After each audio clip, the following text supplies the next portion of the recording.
If you're new to the channel, welcome. So what about the Porto community?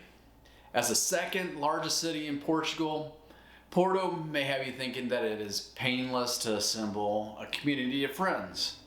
Many people in Porto, Lisbon, and Coimbra can speak English fluently. However, it would be your best interest to learn how to speak Portuguese to build relationships with the Portuguese people. I mean, after all, you are being hosted by this country. All the individuals that I encountered in Portugal were exceptionally considerate and friendly people. However, most of the people in Porto are engaged with their lives.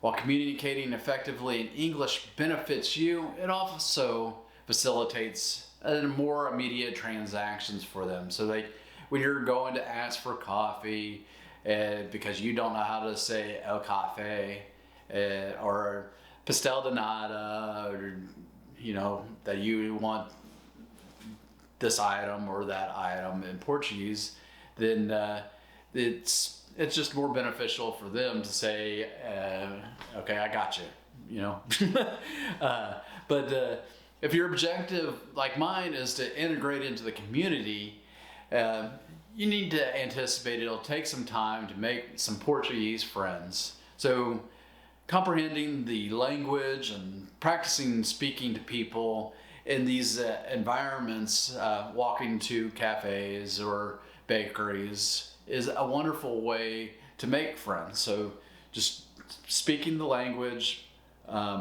inside of the cafes is, you never know who you're gonna meet, and they might help you in the process of learning the language of Portuguese. So when you're in these environments, consider learning some simple Portuguese phrases. Begin with learning to request a coffee. Express thanks by saying obrigado if you are male, or if you're female, saying obrigada. This is just great practice. Porto has relatively extensive digital nomad and expat communities.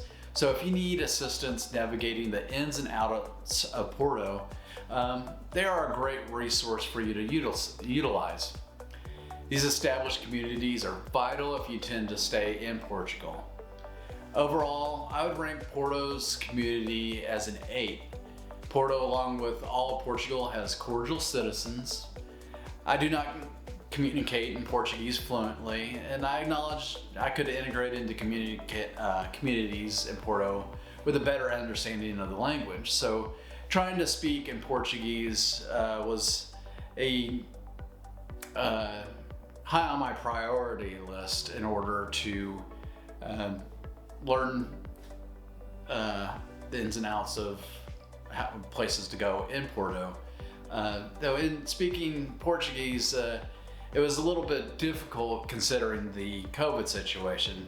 I was limited in my conversations, thus it limited the amount of connections and friendships that I could make. So most of the people that I've met and got to know in the Porto area were US immigrants. So it was an easier situation for me to do. If you like this video, give it a thumbs up. If you haven't already done so, hit the subscribe button, and if there's any other videos that you would like about Portugal for me to discuss, put them down in the comment section, and I'd happy to talk about Portugal. I absolutely love it, and I hope that you do too. And until that next one, I'll see you. Take care.